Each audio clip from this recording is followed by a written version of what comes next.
sahabat matematika, masih bersama Kak Siska. Kali ini kita akan belajar matematika, yaitu tentang soal-soal koordinat kartesius.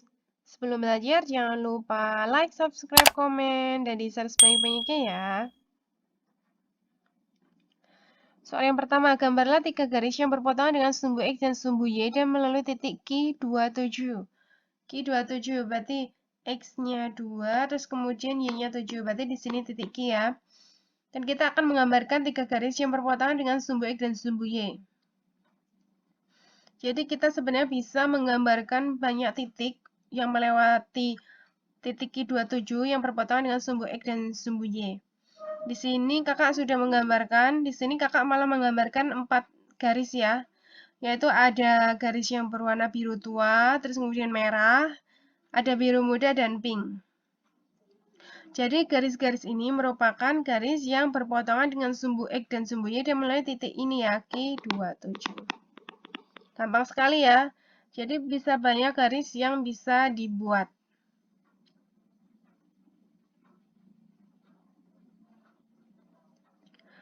Soal yang kedua, jika garis K sejajar dengan garis M dan keduanya tegak lurus terhadap sumbu Y, apakah kedua garis tersebut memiliki jarak yang sama dengan sumbu X? Jelaskan penyelesaianmu.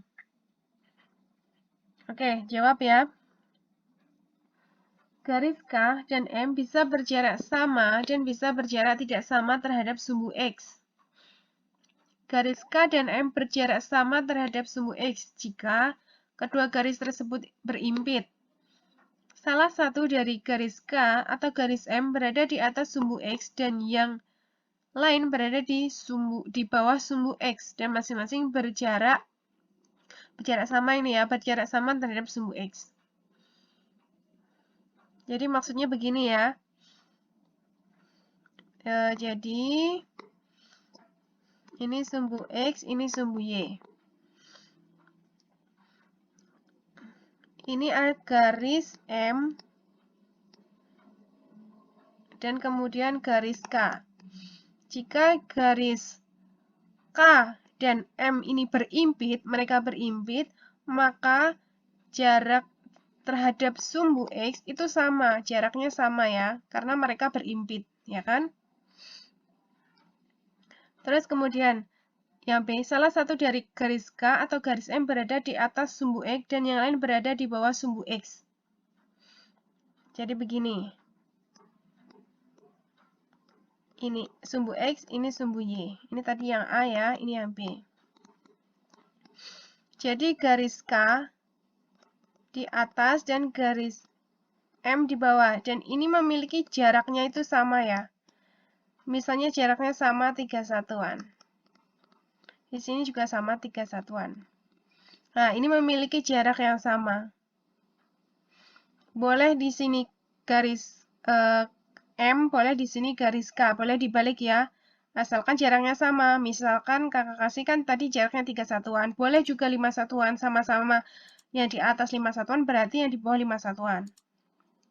Berarti garis K dan M itu memiliki berjarak sama terhadap sumbu X. Oke, selanjutnya. Garis K dan M tidak berjarak sama terhadap sumbu X jika salah satu dari garis K atau garis M berada di atas sumbu X dan yang lain berada di bawah sumbu X dan masing-masing berjarak tidak sama terhadap sumbu X. Jadi, ini sumbu X, ini sumbu Y. Misalnya ini garis K dan ini garis M. Ini mereka jaraknya berbeda. Misalnya di sini 3 satuan, yang di sini 2 satuan. Ini jaraknya berbeda, berarti garis K dan M tidak berjarak sama terhadap sumbu X. Boleh dibalik ya, boleh yang M di atas, boleh K di atas, asalkan mereka jaraknya beda.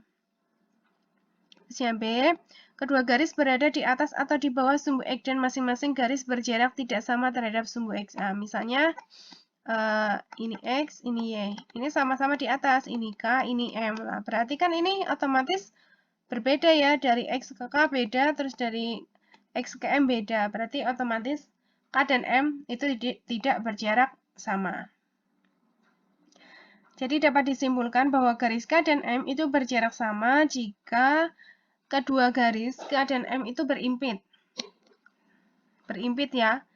Terus kemudian salah satu dari garis K atau M itu berada di atas sumbu X dan yang lain berada di bawah sumbu X dan masing-masing berjarak yang sama terhadap sumbu X. Oke, paham ya? Soal 3, gambarlah dua garis yang saling tegak lurus tetapi tidak sejajar dengan sumbu X dan sumbu Y. Kemudian hubungkan beberapa titik yang melalui kedua garis tersebut dan membentuk bangun datar. Ada berapa banyak bangun datar yang kalian temukan? Jadi akan dibentuk garis tegak lurus tetapi tidak sejajar dengan sumbu X dan sumbu Y. Jadi ini kakak buat garis yang berwarna biru, terus kemudian warna merah ya. Mereka ini kan saling tegak lurus membentuk sudut siku-siku. Dan tidak sejajar dengan sumbu X dan sumbu Z. Terus kemudian kakak mengambil 4 titik ya, P, R, Q, S. Dari titik ini kita sambungkan menjadi bangun segi 4 sembarang. Oke, mudah sekali bukan?